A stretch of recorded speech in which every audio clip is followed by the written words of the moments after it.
तो hello everyone, स्वागत है आप सभी का राहुल एकेडमी की एक और बेहतर वीडियो में। तो प्यारे बच्चों, आज की इस वीडियो में हम लोग पढ़ने वाले क्लास 10th के सामाजिक विज्ञान का प्रीवियस ईयर क्वेश्चन पेपर 2024 का कंप्लीट सोल्यूशन।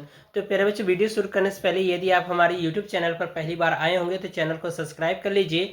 वीडियो पूरा देखिए बच्चों। वीडियो यदि आपको पसंद आती है तो वीडियो को लाइक करिए और साथ ही साथ चैनल को सब्सक्राइब करना न भूलिएगा। तो चलिए बच्चों, बिना किसी देरी के आज की इस वीडियो को हम लोग शुरू करते हैं। तो प्यारे बच्चों, यहाँ पर मेरे पास है कक्षा 10 के सामाजिक विज्ञान का प्रीवियस ईयर क्वेश्चन पेपर 2024 का, ठीक है। और यहाँ पर देख रहे हो पेपर का संकेतांक दे रखा है 825 जेडी, ठीक है। तो प्यारे बच्चों, इस पेपर का कंप्लीट सोल्यूशन मैं इसलिए प्रोवाइड कर रहा हूँ कि जो आपका 2025 का जो मॉडल पेपर बना है, ठीक है, वो बिल्कुल इसी पैटर्न पर बना है और इसमें जितने भी ऑब्जेक्टिव टाइप के क्वेश्चन दिए गए वे सभी के सभी मोस्ट इंपॉर्टेंट हैं। और बाकी जो विस्तृत क्वेश्चन है, जो लिखने वाला प्रश्न है प्यारे बच्चों, वो भी मोस्ट इंपॉर्टेंट है। इसलिए उन सभी क्वेश्चनों को काफ़ी अच्छे तरीके से तैयार कर लेना है, जिससे आपको पता चलेगा कि बोर्ड एग्जाम में किस टाइप के क्वेश्चन सामाजिक विज्ञान से पूछे जाते हैं, ठीक है। तो चलिए बच्चों, बिना किसी देरी के आज की वीडियो को हम लोग शुरू करते हैं। तो प्यारे बच्चों, यहाँ पर देख रहे हो पेपर का पूर्णांक दे रखा है 70 नंबर और आपको पेपर को हल करने के लिए 3 घंटे 15 मिनट का समय दिया जाएगा, ठीक है। तो यहाँ पर कुछ नोट पॉइंट लिखा गया है जिसको आपको पढ़ लेना है। बाकी यहाँ पर देखिए निर्देश हैं, ठीक है। ये निर्देश आपके 4 पॉइंट दिए गए हैं, ठीक है। इन चारों निर्देशों को आपको पढ़ लेना है और पेपर देते समय इन सभी निर्देशों का आपको पालन करना होगा, ठीक है। तो चलिए हम लोग यहाँ पर इसका प्रश्न देखते हैं। तो बच्चों, इसका हम लोग खंड अ देखेंगे, ठीक है। टोटल बहुविकल्पी प्रश्न है, ठीक है। और 20 बहुविकल्पी प्रश्न होंगे जो कि प्रत्येक क्वेश्चन आपके एक एक नंबर के होंगे और इन सभी क्वेश्चनों को आपको OMR शीट में भरना होगा, ठीक है। तो यहाँ पर देख रहे हो क्वेश्चन थोड़ा सा फट गया कॉर्नर से, ठीक है, पहला क्वेश्चन। तो इसलिए हम लोग दूसरे क्वेश्चन से देखेंगे, ठीक है। तो दूसरा प्रश्न देखिए, इसमें कहा जा रहा है कि हिंद स्वराज पुस्तक के लेखक हैं, ठीक है। तो आपको बताना है कि हिंद स्वराज पुस्तक के लेखक कौन है। महात्मा गांधी हैं या फिर सरदार पटेल हैं या फिर सुभाष चंद्र बोस हैं या फिर बाल गंगाधर तिलक हैं, ठीक है। तो इसका ऑप्शन नंबर ए सही हो जाएगा, यानी महात्मा गांधी, ठीक है। चलिए अगला क्वेश्चन देखते हैं। इसमें कह रहा है कि रिंडर पेस्ट का संबंध है, यानी कि रिंडर पेस्ट का संबंध किससे है। पेड़ पौधों की बीमारी से या फिर मवेशी की बीमारी से या फिर महामारी से या फिर इनमें से कोई नहीं, ठीक है। तो इसका ऑप्शन नंबर बी सही हो जाएगा, मवेशी की बीमारी से, ठीक है। चलिए अब हम लोग प्रश्न नंबर 4 देखेंगे। इसमें कह रहा है गुमास्ता क्या है, ठीक है। गुमास्ता क्या होता है प्यारे बच्चों, इसमें ये होता है आपका ऑप्शन नंबर सी, यानी वेतनभोगी कर्मचारी, ठीक है, ये हो जाएगा। पांचवा क्वेश्चन देखिए, इसमें कहा जा रहा है कि गुलामगिरी पुस्तक के लेखक कौन है, ठीक है। तो ऑप्शन आपको दे रखा है सरदार पटेल, महात्मा गांधी, सावित्री बाई फुले या फिर ज्योतिबा फुले, ठीक है। तो ऑप्शन नंबर डी सही हो जाएगा, ज्योतिबा फुले, ठीक है। अगला प्रश्न देखिए, कहा जा रहा है कि श्रीलंका स्वतंत्र राष्ट्र कब बना है, ठीक है। तो आपको दिया गया ऑप्शन 1947, 1948, 1957, 1981। तो ऑप्शन नंबर बी सही हो जाएगा 1948 में, ठीक है। चलिए अगला क्वेश्चन देखते हैं। प्रश्न नंबर 7 देखिए, इसमें कहा जा रहा है कि भारत में लोकतांत्रिक विकेंद्रीकरण हेतु किया गया संवैधानिक प्रावधान है, ठीक है। तो इसका ऑप्शन नंबर आपका बी सही हो जाएगा, स्थानीय स्थानीय स्वशासी निकायों को संवैधानिक दर्जा एवं नियमित चुनाव, ठीक है। ये ऑप्शन बी सही होगा, ठीक है। अगला क्वेश्चन देखिए, इसमें कहा जा रहा है 8वें में कि भारत में संविधान की दृष्टि से कौन सा कथन सही है, ठीक है। तो ऑप्शन नंबर सी सही हो जाएगा, धर्म के आधार पर भेदभाव का अभाव, ठीक है। बात समझ में आ रही। चलिए अगला क्वेश्चन देखते हैं। यहाँ पर कहा जा रहा है 9वें में कि निम्नलिखित में से कौन सबसे बड़ा लोकतांत्रिक देश है। तो भारत है, ठीक है। तो ऑप्शन नंबर ए सही हो जाएगा, ठीक है। अगला प्रश्न देखेंगे। प्रश्न नंबर 10 में देखिए, कहा जा रहा है कि एक दलीय व्यवस्था बढ़ावा देती है किसको, अधिनायकवादी व्यवस्था को, ठीक है। तो ऑप्शन नंबर बी सही हो जाएगा, ठीक है। चलिए 11वां क्वेश्चन देखिए, इसमें कहा जा रहा है कि श्वेत क्रांति संबंधित है किससे, दुग्ध उत्पादन से संबंधित होता है, ठीक है। तो दूध कैसा होता है, श्वेत होता है, यानी सफेद होता है। तो इसलिए प्यारे बच्चों, श्वेत क्रांति किससे संबंधित होगी, दुग्ध उत्पादन से, ठीक है।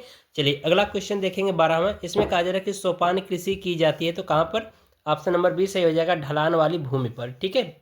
मोस्ट इंपॉर्टेंट क्वेश्चन है। 13वां क्वेश्चन देखिए, कहा जा रहा है कि हौज खास जलीय निकाय स्थित है, ठीक है। तो वो कहाँ पर स्थित है प्यारे बच्चों, दिल्ली में। तो ऑप्शन नंबर डी सही हो जाएगा, ठीक है। 14वां क्वेश्चन देखिए, कहा जा रहा है कि सबसे लंबा राष्ट्रीय जल मार्ग है। तो प्यारे बच्चों, इसका ऑप्शन नंबर ए सही हो जाएगा, हल्दिया से इलाहाबाद, ठीक है। चलिए अगला क्वेश्चन देखेंगे। इसका प्रश्न नंबर 15 देखेंगे। इसमें कहा जा रहा है कि भारत की इलेक्ट्रॉनिक राजधानी है, तो कौन सी है, ऑप्शन नंबर सी सही हो जाएगा, बेंगलुरु, ठीक है। चलिए अगला क्वेश्चन देखेंगे। इसमें कह रहा है कि अंतर्राष्ट्रीय व्यापार को उदार बनाने का उद्देश्य, तो ऑप्शन नंबर बी सही हो जाएगा, WTO का, ठीक है। चलिए अगला क्वेश्चन देखेंगे। कहा जा रहा है 17वें क्वेश्चन में कि राष्ट्रीय उपभोक्ता दिवस कब मनाते हैं।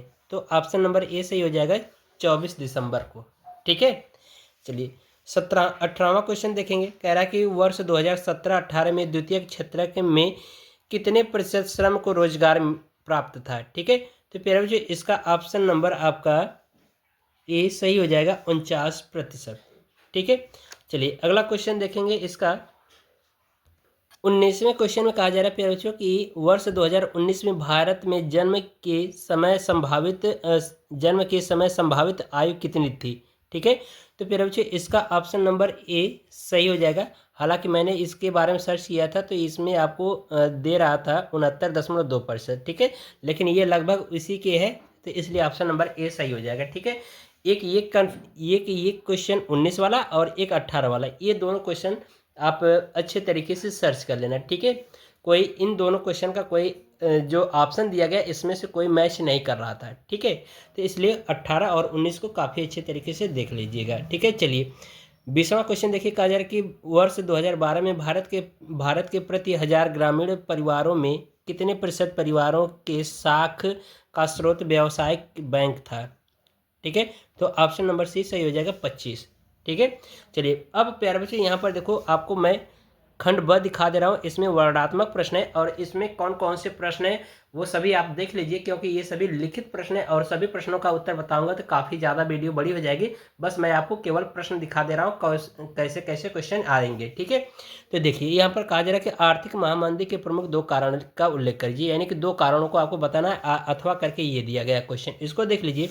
बाकी अगला क्वेश्चन देखिए। इसमें अगला क्वेश्चन दिया है, कह रहा है कि राजनीतिक दलों से आप क्या समझते हैं, इनके किन्हीं 2 कार्यों का उल्लेख कीजिए। ठीक है, बाकी ये अथवा वाला क्वेश्चन देख लीजिए। बाकी तीसरा क्वेश्चन कह रहा है औद्योगिक प्रदूषण के नियंत्रण हेतु विभिन्न उपायों को सुझाइए। ठीक है, अथवा करके पूछा जा रहा है कि ऊर्जा के पारंपरिक स्रोत का वर्णन कीजिए। ठीक है, इन सभी क्वेश्चन को देख लीजिए। बाकी यहाँ पर दिया है चौथे में, कह रहा है विदेशी व्यापार से आप क्या समझते हैं, भारत में विदेशी व्यापार की अभिनव प्रवृत्तियों का उल्लेख कीजिए। ठीक है, बाकी ये अथवा वाला क्वेश्चन, ये सभी मोस्ट इंपॉर्टेंट क्वेश्चन प्यारे बच्चे, इनको तैयार कर लेना 100% इसी में आपके पूछे जाएंगे।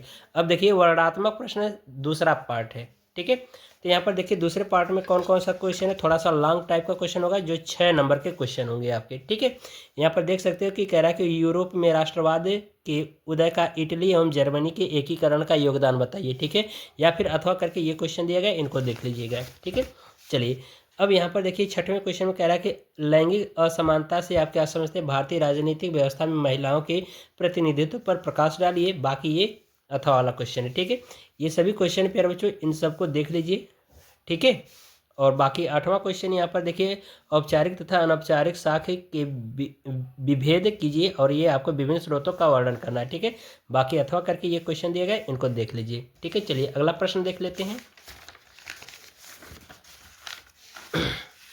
अगला प्रश्न है प्यारे बच्चों हमारा मानचित्र से संबंधित। ठीक है, तो आपको मानचित्र में ये क्वेश्चन जो पॉइंट करके दिए गए इनको आपको मानचित्र में दर्शाना है। ठीक है, जो कि प्रत्येक क्वेश्चन जो है आपके आधे आधे नंबर के, यानी कि 6 इसमें 5 क्वेश्चन है, तो इसका मतलब कि 2.5 नंबर का ये क्वेश्चन आपका होगा। ठीक है, बाकी यहाँ पर 9 के बाद ये वाला 9 का ये जो है प्यारे बच्चे, ये हमारा क्या है, केवल दृष्टिबाधित परीक्षार्थियों के लिए मानचित्र कार्य में विकल्प के रूप में है। ठीक है, तो ये दृष्टिबाधित परीक्षार्थियों के लिए, बाकी ये वाला क्वेश्चन आपको भरना है। तो इसको मैं आपको मानचित्र में आपको बता दे रहा हूँ कौन कौन सा आपको भरना है। ठीक है, तो प्यारे बच्चों यहाँ पर पूछा जा रहा है कि वह जनपद जहाँ चौरी चौरा की घटना हुई थी।